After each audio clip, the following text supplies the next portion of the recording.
രണ്ട് പ്രധാനപ്പെട്ട കാര്യങ്ങൾ. ഒന്ന്, സംരംഭക വർഷം പദ്ധതി നടപ്പാക്കാനുള്ള ആലോചനയും തുടർന്നുള്ള അതിൻ്റെ നേട്ടങ്ങളും ഈ ഒരു കർമ്മരംഗത്ത് എത്രത്തോളം നിർണായകമായി എന്നുള്ളത്.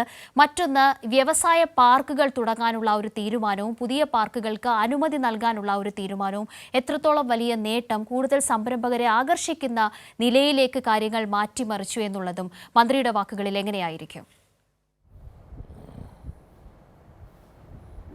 എൻ്റെ സംരംഭക വർഷം ഞാൻ ആദ്യമേ സൂചിപ്പിച്ചു, അതൊരു ആത്മവിശ്വാസം പകരലാണ് ഏറ്റവും പ്രധാനപ്പെട്ട ഒബ്ജക്റ്റീവായി. ഇവിടെ സാധ്യമാണ്, കേരളത്തിന് സംരംഭം സാധ്യമാണ് എന്ന് നമുക്കൊരു ആത്മവിശ്വാസം കൊടുക്കാൻ കഴിയണം. അതിന് നമ്മൾ ആദ്യം ചെയ്തൊരു കാര്യം, എല്ലാ പഞ്ചായത്തിനും വ്യവസായ വകുപ്പിൽ ഉദ്യോഗസ്ഥരെ വെച്ചു. ആദ്യമായിട്ട് ഇന്ത്യനായിട്ട് ഇപ്പോൾ ഒരു എക്സിക്യൂട്ടീവായി പ്രവർത്തിക്കുന്നുണ്ട്. നമ്മുടെ വ്യവസായ വകുപ്പിലെ ഉദ്യോഗസ്ഥരെ, പ്രധാനപ്പെട്ട ഉദ്യോഗസ്ഥരെ കോഴിക്കോട് IIM-ൽ റെസിഡൻഷ്യൽ ട്രെയിനിങ്ങിന് നൽകി. അഹമ്മദാബാദ് ഓണ്ടർപ്രണർ ഡെവലപ്മെൻറ്റ് ഇൻസ്റ്റിറ്റ്യൂട്ടിൽ മറ്റൊരു വിഭാഗം ഉദ്യോഗസ്ഥർക്ക് പരിശീലനം നൽകി. ഞങ്ങൾ തുടർച്ചയായി ആദ്യമായിട്ട് വകുപ്പിന് ടാർഗറ്റ് നിശ്ചയിച്ചു. ഓരോ ജില്ലയിലും, ഓരോ താലൂക്ക്, ഓരോ പഞ്ചായത്ത്, ഓരോ ഉദ്യോഗസ്ഥൻ അവർക്ക് ടാർഗറ്റ് നിശ്ചയിച്ചു. എന്നാൽ സംരംഭവർഷം തുടങ്ങിയപ്പോൾ ഇത്രയുണ്ടോ എന്ന സംശയങ്ങളൊക്കെ വന്നു. അപ്പോൾ ഞങ്ങൾ വസ്തുതകൾ നിരത്തി അവരെ പ്രതിരോധിക്കുന്നതോടൊപ്പം തന്നെ വേറൊരു കാര്യം കൂടി ചെയ്തു. ഒരു ജിയോ ടാഗിങ് നടത്തി.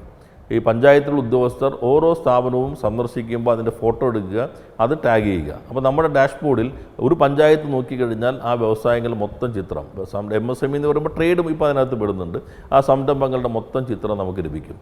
അത് വലിയ മുന്നേറ്റം ഇവിടെ സാധ്യമാണ് എന്നതിന് ഒരു പ്രതീക്ഷ ജനങ്ങൾക്ക് നൽകാൻ സഹായകരമായി. അതിൽ സംഘടനകൾ, ഇപ്പോൾ small scale industries association, FICCI, CIA, അതോടൊപ്പം തന്നെ അസോച്ചം, ട്രായ്, ഇങ്ങനെയുള്ള എല്ലാ സംഘടനകളും നമുക്ക് അനുകൂലമായി തന്നെ ഞങ്ങളോടൊപ്പം ഗവൺമെൻറ്റിൻ്റെ ഭാഗമായി തന്നെ നിന്ന് അവർ പ്രവർത്തിച്ചു.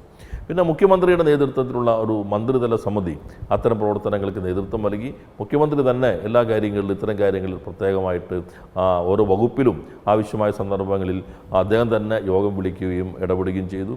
സെക്രട്ടറി തല സംവിധാനവും നന്നായി പ്രവർത്തിച്ചു. അതിനെ തുടർന്നാണ് നമ്മൾ പാർക്കുകൾ, സ്വകാര്യ വ്യവസായ പാർക്കുകൾ, നമുക്ക് സ്ഥലത്തിൻ്റെ പ്രശ്നമുള്ളതുകൊണ്ട് എളുപ്പത്തിൽ സ്ഥലം ലഭ്യമാകാൻ സ്വകാര്യ വ്യവസായ പാർക്കുകൾ നേരത്തെയുള്ള നയമാണെങ്കിലും വ്യവസ്ഥകൾ പ്രായോഗികമാക്കി. അതിൻ്റെ അടിസ്ഥാനത്തിൽ നമുക്ക് ഒരു വർഷം കൊണ്ട് 27 സ്വകാര്യ വ്യവസായ പാർക്കുകൾ കേരളത്തിൽ നൽകാൻ കഴിഞ്ഞു. ഇപ്പോൾ നമ്മൾ ക്യാമ്പസ് ഇൻഡസ്ട്രിയൽ പാർക്കിലേക്ക് പോവുകയാണ്. അതോടൊപ്പം പ്രത്യേകം ശ്രദ്ധിക്കേണ്ട ഒരു ഭാഗം എനിക്ക് തോന്നുന്നത്, നേരത്തെ പറയും കൊച്ചിയിലാണ് വികസനം, അല്ലെങ്കിൽ തിരുവനന്തപുരത്താണ്, ഇപ്പോൾ അത് മാറി. കേരളം മൊത്തത്തിലൊരു വികസനത്തിലേക്ക് വന്നു. ഈ ഗവൺമെൻറ് വന്നതിന് ശേഷം കോഴിക്കോട് KSIDCയുടെ മേഖല ഒരു ഓഫീസ് അവിടെ സ്ഥാപിച്ചു.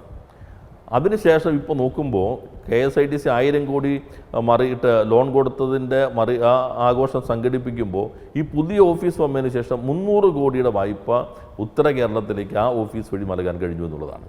കാസർഗോഡ് ഒരു ദിവസം ഞാൻ 13 കമ്പനികൾ ഉദ്ഘാടനം ചെയ്തു. അവർ ഗുജറാത്തിലെ കമ്പനി ഉൾപ്പെടെയുണ്ട്. ഇപ്പോൾ വന്ദേ ഭാരതിന് ഫ്ലോറിംഗ് ഒക്കെ ചെയ്യുന്ന കമ്പനി വീണ്ടും 400 കോടി രൂപ അവിടെ മുതൽ മുടക്കുകയാണ്. 1000 കോടിയുടെ മുതൽ മുടക്കുള്ള മറ്റൊരു സ്ഥാപനം കാസർഗോഡ് വരികയാണ്. കണ്ണൂർ എയർപോർട്ട് സാധ്യത ഉപയോഗിച്ചുകൊണ്ട് നിരവധി പുതിയ വ്യവസായങ്ങൾ കണ്ണൂർ വരുന്നുണ്ട്. ഇപ്പോൾ സാധാരണ വ്യവസായ ഭൂപടത്തിൽ ഇടം കിട്ടാത്ത കാസർഗോഡ്, വയനാട്, അത് ഇടുക്കി നോക്കൂ, വിപ്രോയുടെ പ്ലാന്റ് ഇപ്പോൾ അവിടെയാണ് പ്രവർത്തിക്കുന്നത്. നമ്മുടെ സ്പൈസ് പ്രോസസ്സിംഗ് പാർക്കിൽ സ്പൈസ് പാർക്ക് പൂർണ്ണമായിട്ട് നമ്മൾ അലോട്ട് ചെയ്തു. വയനാട് നിന്ന് വിദേശത്തേക്ക് ഫുഡ് പ്രോസസ്സിംഗ് ഉൾപ്പെടെ കയറ്റുമതി ചെയ്യുന്ന സ്ഥാപനങ്ങൾ വയനാട് പ്രവർത്തിക്കുന്നുണ്ട്. നമ്മുടെ കാർബൺ ന്യൂട്രൽ കോഫി പാർക്ക് അവിടെയാണ് വരുന്നത്. അപ്പോൾ പൊതുവെ കേരളമാകെ വ്യവസായത്തിൻ്റെ വളർച്ചയിലേക്ക് എത്തി. നമ്മുടെ ഒരു ഗുണം എന്ന് പറഞ്ഞാൽ കേരളം മൊത്തത്തിലെടുത്ത ഒരു നഗരം തന്നെയാണ്. എല്ലായിടത്തും സാധ്യതകളുണ്ട്. ഓരോ പ്രദേശത്തിനും അതിൻ്റേതായ സവിശേഷതകളുണ്ട്. ആ സവിശേഷതകൾ കൂടി ഉപയോഗിക്കാനാണ് നമ്മൾ ശ്രമിക്കുന്നത്.